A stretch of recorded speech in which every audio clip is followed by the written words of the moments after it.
eh, buang waktu. Ada satu hal yang paling aku banggakan dalam dirimu, wahai kekasihku, bahwa engkau tidak pernah berbagi kesulitan dengan siapapun, termasuk bersama diriku. Engkau tidak pernah berkeluh kesah sedikit pun. Memang benar, pada akhirnya kita hanya buang-buang waktu ketika habis hanya untuk memikirkan seseorang, tetapi yang dipikirkan tidak pernah merasakan khawatir ditinggalkan. Sebenarnya aku sangat mengharapkan dapat kiriman SMS dari dirimu.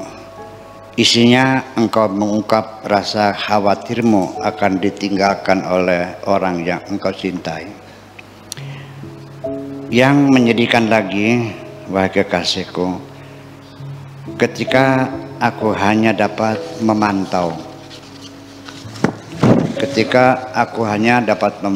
dirimu dari kejauhan, tidak mampu untuk mendekat kepadamu.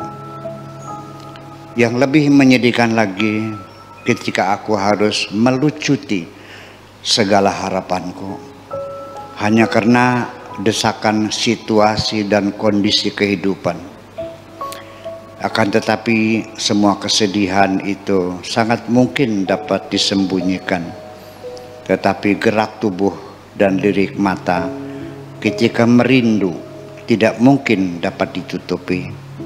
Demikian pula sakitnya hati ketika merasakan kehilangan mustahil dapat dimanipulasi.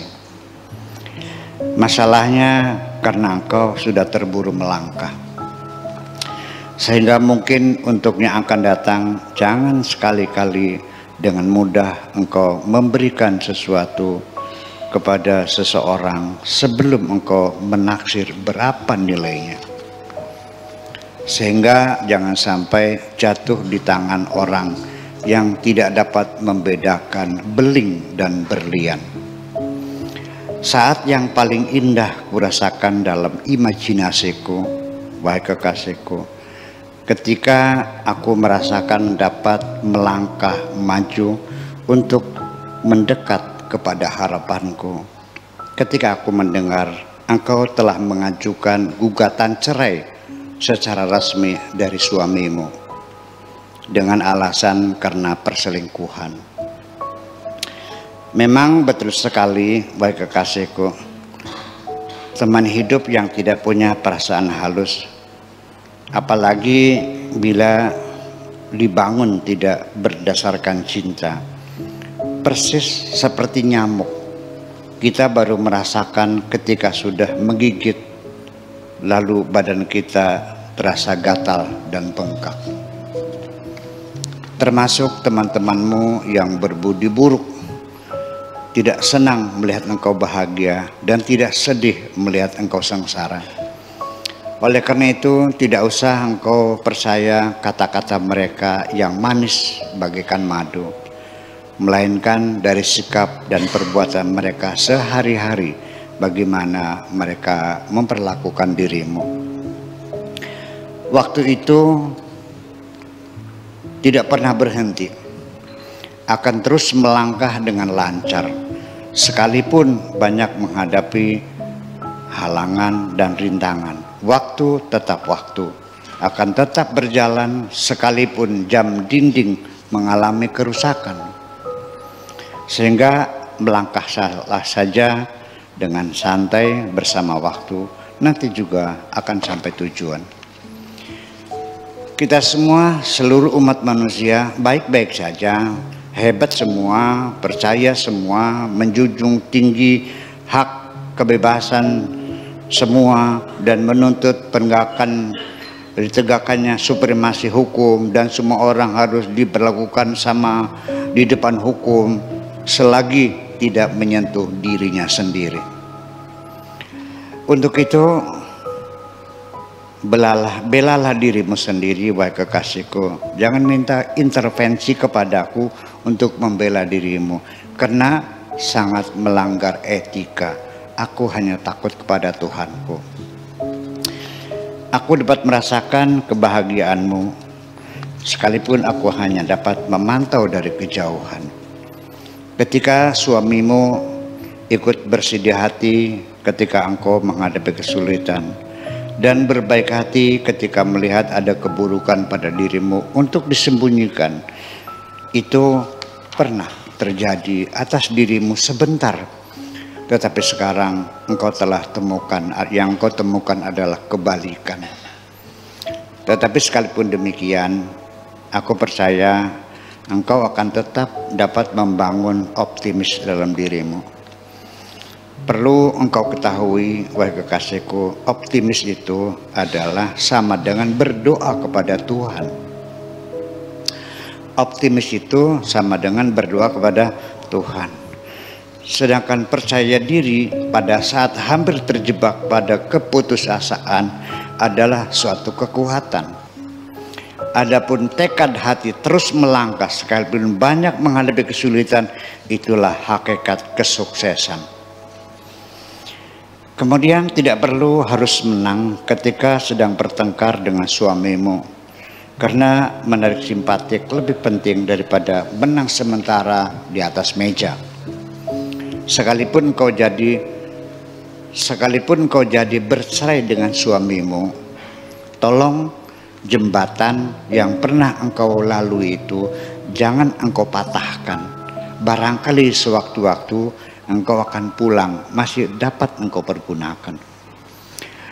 Aku sangat yakin, wahai kekasihku, tidak mungkin ada orang lain yang dapat merasakan apa yang sedang engkau rasakan saat ini.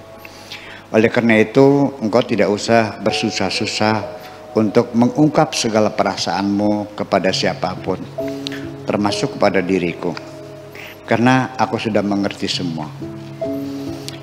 Dari sisiku sendiri, aku sudah berusaha dan berjuang dengan keras untuk menghapus segala dendam dan kebencian yang masih tersembunyi dalam diriku. Aku berusaha untuk menyingkirkan hasut dan dengki yang masih menyelinap dalam relung hatiku.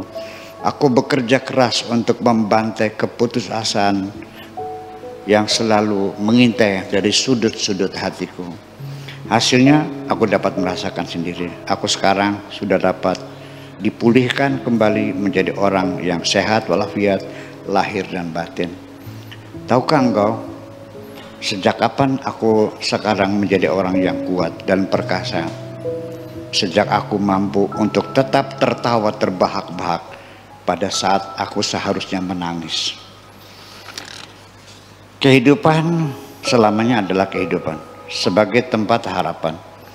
Sehingga ketika harapan sudah hilang, berarti kehidupan, wahai kekasihku, juga akan hilang. Sampai hari ini aku masih sanggup untuk terus menjalani kehidupan. Tetapi aku belajar kehidupan bukan dari ceramah-ceramah. Aku belajar kehidupan bukan dari ceramah-ceramah, nasihat-nasihat, atau mendatangi para motivator. Sesungguhnya aku belajar kehidupan melalui terpaan kesulitan, pukulan penderitaan, dan himpitan kemiskinan, dan bermandi air mata. Dulu, waktu aku masih kecil, betapa aku berpikir sangat sederhana, bercita-cita ingin cepat besar karena aku beranggapan nanti setelah besar aku akan bahagia. Ternyata tidak demikian. Apa yang terjadi? Ternyata keberhasilan itu baru dapat dicapai setelah melampaui berbagai kesulitan dan melangkahi berbagai hambatan, dan terus selamanya. Tangan menggenggam semangat yang tak pernah mendingin. Aku sudah bertekad bulat untuk tidak mencuri kebahagiaan orang lain dan tidak menyakiti hati siapapun. Umur kita di dunia tidak lama, hanya sebentar sekali. Sehingga nanti dalam kubur kita berharap ada orang lain yang mendoakan, bukan mencaci maki dan menyalahkan. Nanti setelah kau bercerai resmi dengan suamimu, aku tidak akan masuk ke dalam teritorialmu, karena aku akan tertuduh sebagai pendatang haram. Nanti setelah engkau bercerai resmi dengan suamimu, aku tidak akan masuk ke dalam teritorialmu, karena aku akan tertuduh sebagai pendatang haram. Engkau masih ada waktu 3 bulan sebagai masa transisi untuk merenung kembali, mempertimbangkan baik dan buruknya. Setelah 3 bulan, lalu tidak ada perubahan, maka pintu rumahku tidak akan pernah kukunci. Tetapi bila kau kembali, aku hanya berharap semoga engkau dapat membangun kembali kebahagiaanmu. Karena aku hanya takut kepada Tuhanku, sehingga aku harus mengajukan permohonan kepadamu, minta izin untuk ikut merasakan bahagia bersama. Terima kasih.